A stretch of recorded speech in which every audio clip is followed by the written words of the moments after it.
Hey there everybody, it's Kat from Canine. Welcome to my channel. Today's topic is how to introduce the muzzle using positive reinforcement. Don't forget to hit the subscribe button to not miss out on any free dog training tutorials and enrichment ideas. Now let's get into it. Muzzle training, why is it important and why must it be done using positive reinforcement? We have this beautiful male Australian Shepherd, about 4 years old. He has already bitten before and needs to be muzzle trained in order to prevent any sort of injury while we're walking him on the street. And now, since he is people reactive, there is a complementary reactivity training protocol that we will have to upkeep with him in order to guarantee his success. Yes, the muzzle is an amazing tool. But that's all it is, a tool. You need to get down to the nitty-gritty and understand why your dog is reacting in a certain way or being reactive to whatever it is that triggers him and gradually desensitize them to that specific trigger. The muzzle is technically only there to make sure that if there is a reaction, that nobody gets injured. Which brings me to my next point. Why are we using positive reinforcement? Well, that's the thing. We don't want there to be a reaction. So we will do everything in our power to respect what the dog is trying to communicate with us about their thresholds and work around that in order to once again prevent injuries and create new and positive associations to the old triggers. Now back to this Australian Shepherd. What I've been doing since the beginning of the video is simply offering a treat inside the muzzle and rewarding his choice to go and get it.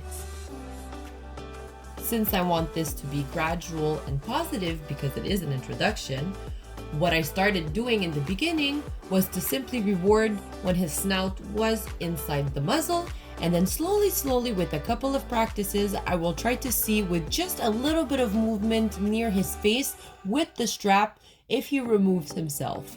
If he does, this tells me that this is about his limit. And I need to respect that. It would literally be putting him up for failure if I were to then try to close the buckle. So again, with gradual movement, he is accepting more and more of my hand, and training is done, or pretty much.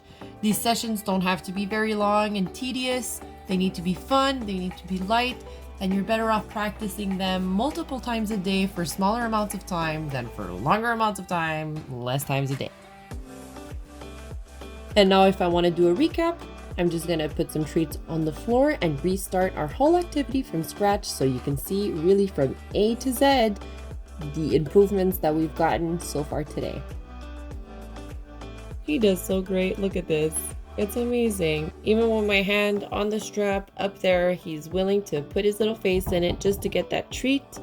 And for now, that motivation is definitely what's gonna make him learn and understand that this is a positive exercise and this is just like a little party hat. And now here we have Honey. She's not as reactive as the Australian Shepherd that we just saw. However, I thought it would be interesting and enriching for her to learn something new. So here is her first session with the muzzle training with me.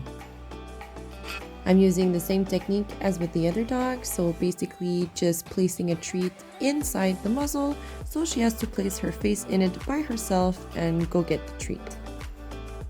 This freedom of choice while being rewarded is really helpful when it comes to learning. As simple as it looks to us, some dogs are already very sensitive to manipulation, and then on top of that, we're adding a black foreign object on their face. It's a reason to panic.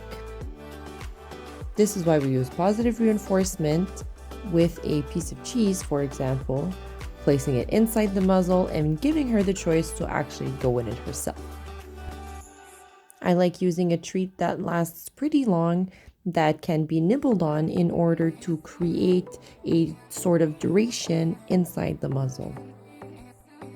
And because she's a smart girl, she's gonna try to outsmart the muzzle and get the cheese really easily and cheat. However, we won't let that happen and we'll just take it away from her and try again. She's given us truly honest efforts since the beginning.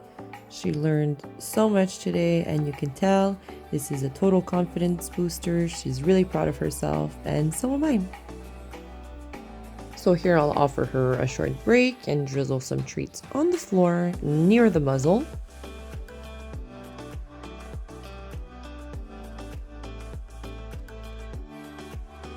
And since she is only receptive to cheese for today and I ran out, I need to get another piece.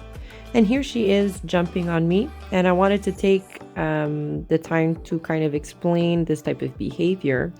And I will ignore it. And I should have rewarded this nice sit that she's giving me right now, but I was too busy and distracted opening the actual cheese.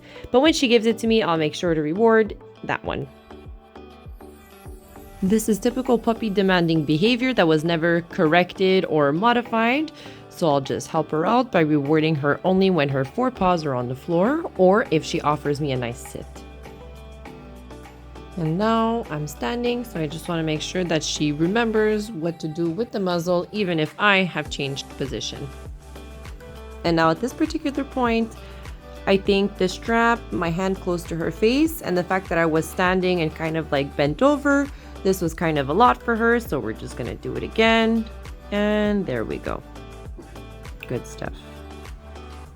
So the fact that she's letting me do it again right after shows me that this wasn't a traumatizing experience for her, and I didn't necessarily go over her threshold. I'll repeat it again, this time sitting down, and she's doing such a good job. Go, honey. Hit the like button if you think these dogs did a good job, and subscribe to our channel in order to not miss out on any dog training tutorials and enrichment ideas.